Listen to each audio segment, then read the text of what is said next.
ഈ FM റേഡിയോയിൽ എങ്ങനെ വയർലെസ് മെസ്സേജ് വരുന്നത്?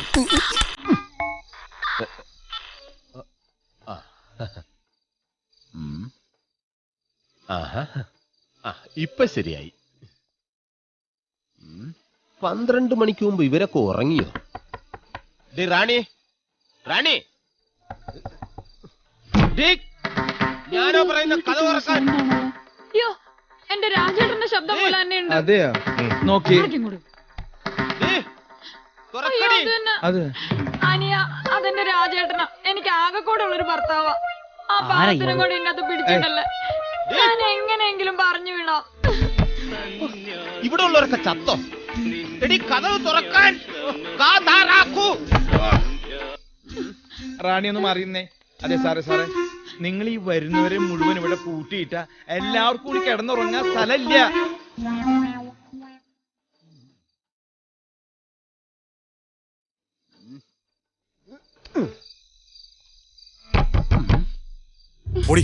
പോയി പറഞ്ഞു വിടാറോ? എന്ത്? ഇനി അടുക്കള വാതിൽ വഴി പോകാം. അങ്ങനെ വിട്ടാൽ ശരിയാവില്ലല്ലോ. ഇതുവഴി പോവാ. അവളെവിടേക്ക് പോയത്?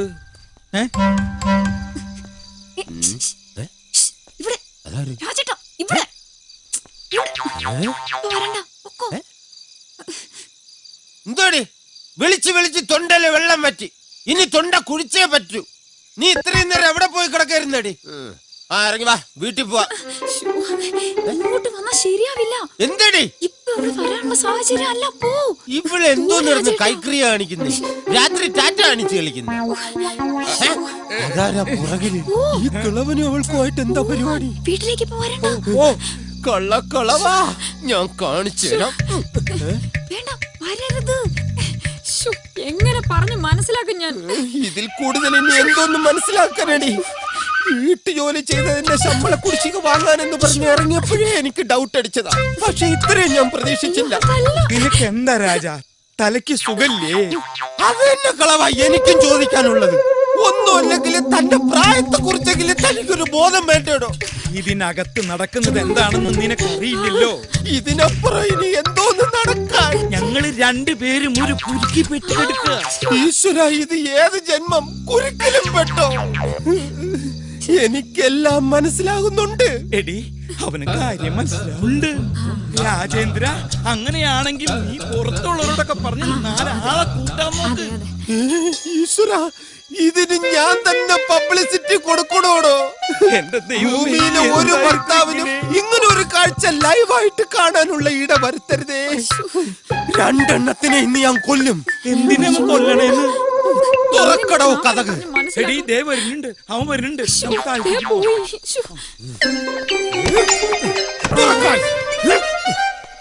കാണിച്ചു തരാം.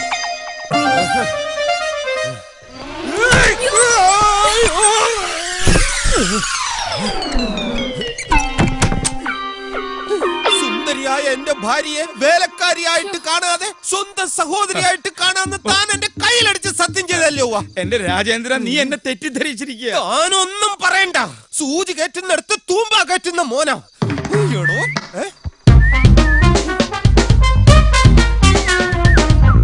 തനിക്ക് കൊതി തീർന്നിട്ടില്ലല്ലേ? വീണ്ടും വീണ്ടും ഷൂ എന്ന് അടിച്ച് വളക്കിയാണല്ലേ? ഞാൻ കാണിച്ചു തരാടോ. എടീ,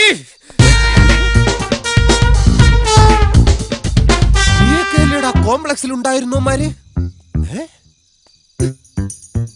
ശങ്കർ സാറിന്റെ മോനെ. ഇപ്പൊ എനിക്കെല്ലാം മനസ്സിലായി.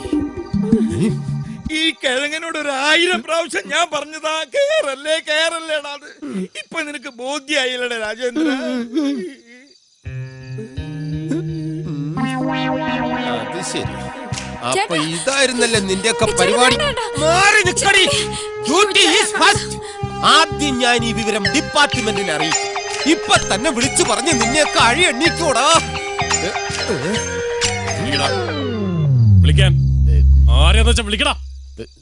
സത്യമായിട്ട് നിലവിളിക്കാൻ വേണ്ടിട്ടാ ഞാൻ ഫോൺ എടുത്തത്. ഇന്ന് വിളിക്കണ്ട, നാളെ ഞാൻ നിലവിളിച്ചോളാം. പോട്ടെ. പോകാൻ വരട്ടെ. എങ്ങോട്ട്? ഇന്ന് അത്താഴമൊക്കെ കഴിച്ച് നമുക്ക് ഇവിടെ കൂടാം. പോകാൻ സമയമാകുമ്പോ ചേട്ടന്മാര് പറയും. ഓക്കെ? അതെ, ഒന്നും മാറിയുന്നേ. ഇവര് പറയുമ്പോ പോയാ പോരെ? അല്ല അത് വേണ്ട, അവിടെ ഡ്യൂട്ടിക്കാരില്ല, എനിക്ക് പോയേ പറ്റൂ. അവളിവിടെ നിന്നോട്ടെ. അപ്പൊ അവളി അന്നെ നിനക്ക് ഡൗട്ട് ഇല്ലേ? എനിക്കെന്തോന്നും ഡൗട്ട് ഇല്ലല്ലേ? ഒന്നുമില്ല. ശരി എന്നാ ഞാൻ പോട്ടെ. ഇന്ന് രാത്രി മുതല് നിന്റെ ഡ്യൂട്ടി ഇവിടെയാണ്, മനസ്സിലാണോ?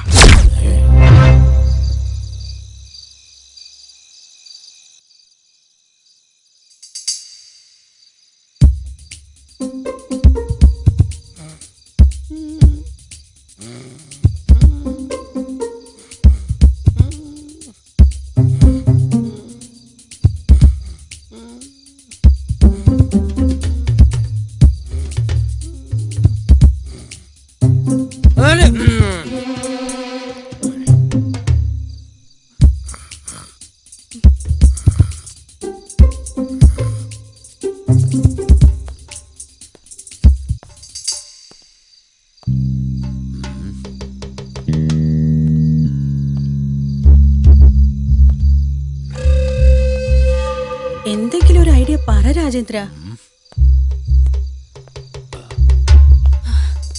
അവരെല്ലാരും നല്ല ഉറക്കത്തില.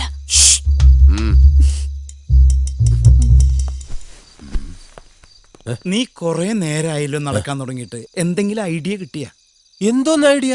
ഞാൻ അത്താഴം കഴിഞ്ഞാൽ മിനിമം 1/2 കിലോമീറ്റർ നടക്കുന്ന പതിവാണ്. പക്ഷെ ഈ റൂമിൽ അതിനുള്ള സ്പേസ് ഇല്ല, അതുകൊണ്ട്. അല്ല രാജേന്ദ്ര, നീ നിന്റെ പോലീസ് ബുദ്ധി ഉപയോഗിച്ച് രക്ഷപ്പെടാനുള്ള തന്ത്രം വല്ലതും ആലോചിക്കാന്നല്ലേ ഞങ്ങൾ വിചാരിച്ചത്.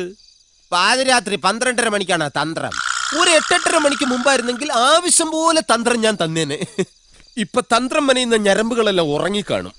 സാധാരണ മനുഷ്യന്മാർ ഞരമ്പുകളൊക്കെ ഒരു 11 മണിയാകുമ്പോഴേ ഉണരും. ഇത് 12 മണി കഴിഞ്ഞാൽ ഉണരൂലല്ലേ? ചേട്ടാ ഞാനൊരു ഐഡിയ പറയട്ടെ. നിർത്തടി. ഭർത്താവ് ജീവിച്ചിരിക്കുമ്പോ ഭാര്യ പാതിരാത്രി ഐഡിയ പറയുന്നു. മിണ്ടി പോകരുത്. എന്താ ഐഡിയ? ഹലോ, അതെന്റെ ഭാര്യയാണ്. ഐഡിയ പറയാൻ നിൽക്കുന്നു. ആരും അറിയണ്ട, എന്റെ ഐഡിയ ആയിട്ട് തൽക്കാലം നീ അതങ്ങ് വിളമ്പ്. എങ്ങനെയുണ്ടടി? ഞാനിപ്പൊ പറഞ്ഞ ഐഡിയ എല്ലാവർക്കും ഒന്ന് പറഞ്ഞു കൊടുക്ക. അതായത് ചേട്ടൻ പറഞ്ഞ എന്താണെന്ന് വെച്ചാ, ചേട്ടനെ ഇവിടെ കൊണ്ടാക്കിയത് പോലീസുകാരാണല്ലോ. അതെ. നാളെ ചേട്ടൻ ഡ്യൂട്ടിക്ക് ചെല്ലാതാകുമ്പോ അവരെല്ലാം കൂടെ ഇങ്ങോട്ട് അന്വേഷിച്ചു വരും. അങ്ങനെ നമുക്ക് രക്ഷപ്പെടാലോ. ആ പറഞ്ഞത് ബുദ്ധി തന്നെയാ, പക്ഷെ ഞാൻ പോലീസ് അല്ലല്ലോ.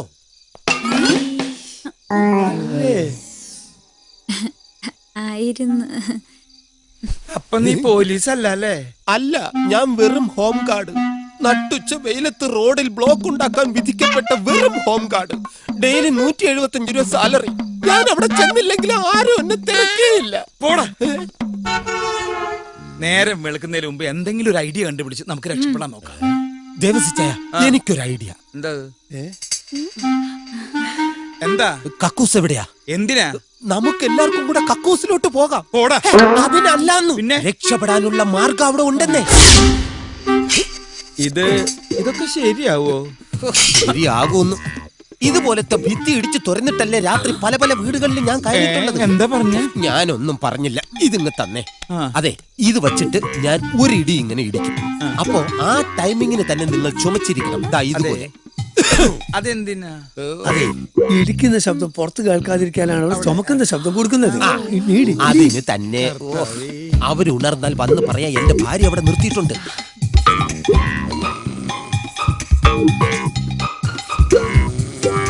ചുമക്കാൻ മറക്കരുത്, ടൈമിംഗ് ആയിരിക്കണം. റെഡി? Very good. ഇതൊന്നും ഇങ്ങനെ ചുമച്ച എനിക്ക് ഇടിക്കാൻ പറ്റൂല. ഇത് ഒറിജിനലാണ്. ഇത് തുടങ്ങി കഴിഞ്ഞാൽ 2-2.5 മണിക്കൂർ പോവും. ഞാനിപ്പൊ നിർത്തിത്തരാം. ആകെ ഇപ്പൊ നിന്നല്ലോ. ഇനി ഞാൻ ഇടിക്കുമ്പോ നിങ്ങൾ മാത്രം ചുമക്കണ്ട.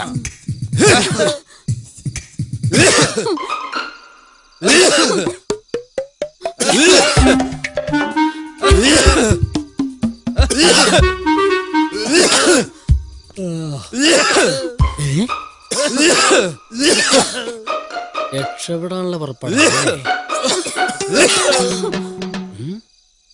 എന്നെ പറ്റി ഒരു ഇംപ്രഷൻ ഉണ്ടാക്കിയെടുക്കാൻ പറ്റിയ അവസരം. ഈ എസ്കേപ്പ് വിവരം എത്രയും പെട്ടെന്ന് അവരറിയിക്കണം.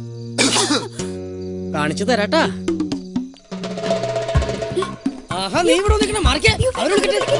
എല്ലാവർക്കും രക്ഷപ്പെടണ്ടേ? രാജേട്ടൻ ഇപ്പൊ ഭിത്തി പൊളിക്കും. നമുക്ക് എല്ലാവർക്കും രക്ഷപ്പെടുകയും ചെയ്യാം. ഞാനിപ്പോ തന്നെ രക്ഷപ്പെട്ടിരിക്കുന്നു. എനിക്ക് അവരെ തീവ്രവാദിക്ക് ഒപ്പിച്ചേരണം. നീ ഒന്ന് വിട്ട, നിങ്ങളെ പിടിച്ചു കൊടുത്താലേ അവരെന്നെ സംഘടിപ്പിച്ചേർക്കും. ശരത്തണ്ണ, നീ അവിടെ ശരത്തണ്ണ, അയ്യപ്പണ്ണ, ശാമ്പണ്ണ.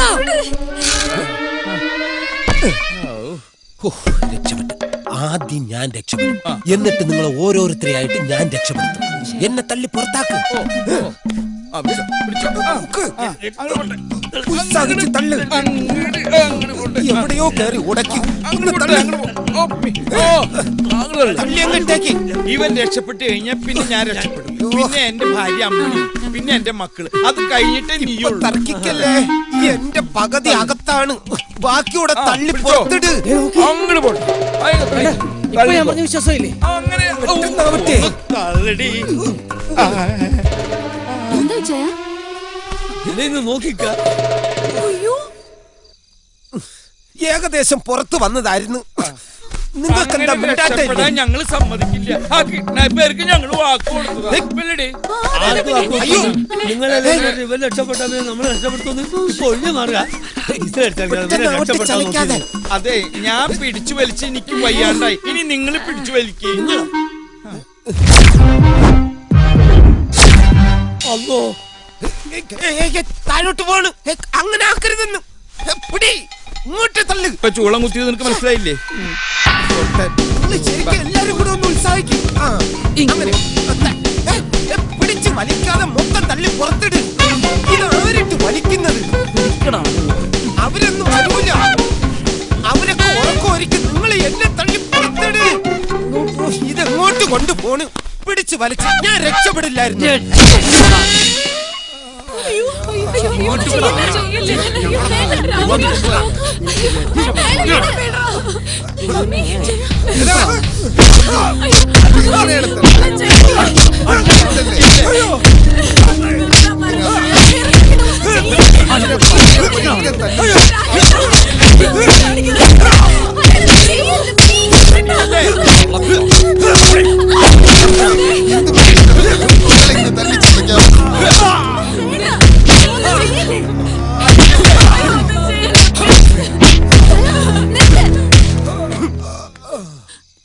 നിങ്ങൾക്ക് വേണ്ടത് പണമല്ലേ? You need money? I'll give you. എന്റെ ഫോൺ ഇങ്ങ് തരൂ. ഡാഡിയുടെ പേഴ്സണൽ നമ്പർ അതിലുണ്ട്. ഞാൻ സംസാരിക്കാം. I'll talk to him.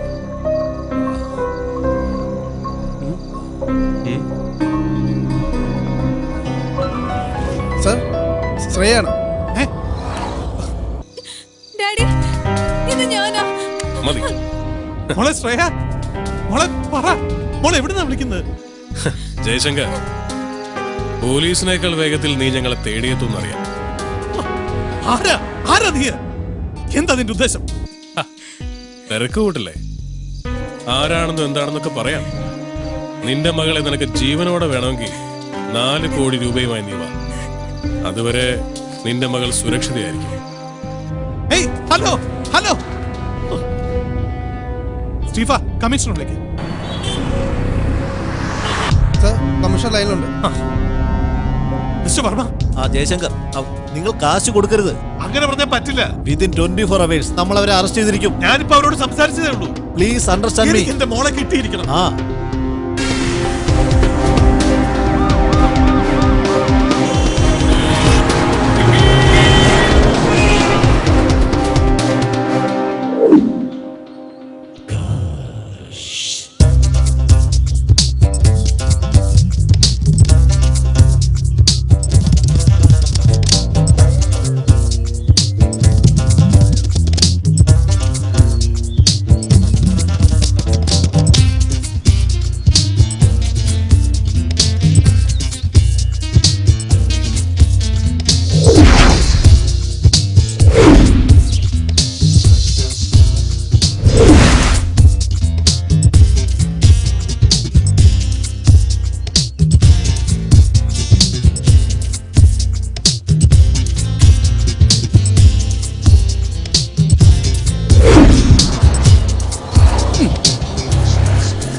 കർത്താവേ, എനിക്ക് തരാനുള്ള കാശിന് പകരം ഈ വീടും പറമ്പും എൻ്റെ പേരിൽ എഴുതി വെക്കാനുള്ള സൽബുദ്ധി ദേവസ്വയ്ക്ക് തോന്നണമേ.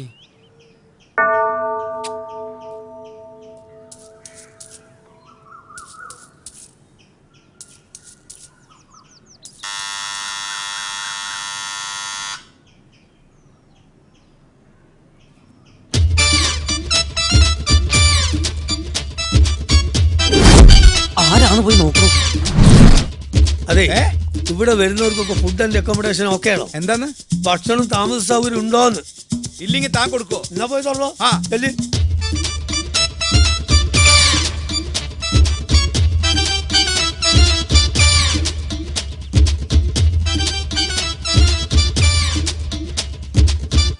ആ കർത്താവേ, കുര്യച്ചൻ.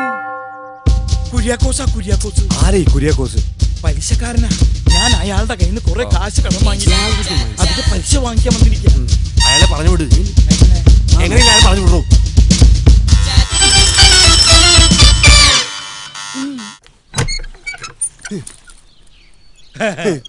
സുഖണ്ട? എന്താടോ കഥ തുറക്കാൻ ഇത്ര താമസം?